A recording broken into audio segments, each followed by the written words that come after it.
সারা দেশে বয়ে যাচ্ছে তীব্র তাপপ্রবাহ, আর তাতে নাজেহাল হয়ে পড়েছেন জনসাধারণ। 40 ডিগ্রি সেলসিয়াসের কাছাকাছি বা এরও বেশি তাপমাত্রায় ডায়রিয়া, হিটস্ট্রোক সহ নানা রকম অসুস্থতা বেড়েই চলেছে। এমন অবস্থায় সুস্থ থাকতে স্বাস্থ্য অধিদপ্তর কিছু নির্দেশনা দিয়েছে। নির্দেশনায় বলা হয়েছে, সারাদিনে পূর্ণবয়স্ক ব্যক্তি কমপক্ষে 2.5 থেকে 3 লিটার নিরাপদ পানি পান করবে। রাস্তাঘাটে তৈরি খাবার ও পানীয় পরিহার করতে হবে। মাঝে মাঝে ছায়া অথবা ঠান্ডা স্থানে বিশ্রাম নিতে হবে। প্রয়োজনে একবারের বেশি গোসল করতে হবে।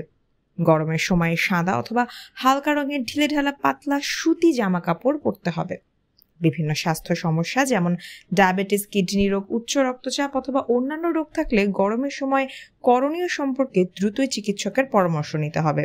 সেই সাথে যত্ন নিতে হবে মানসিক স্বাস্থ্যেরও। গরমে সুস্থ থাকার জন্য নিজে নির্দেশিত ব্যবস্থা গ্রহণ করতে হবে এবং পাশাপাশি অন্যকেও উৎসাহিত করতে হবে। স্বাস্থ্য পরামর্শের জন্য প্রয়োজনে স্বাস্থ্য বাতায়ন 16263 নম্বরে যোগাযোগ করারও পরামর্শ দিয়েছে স্বাস্থ্য অধিদপ্তর।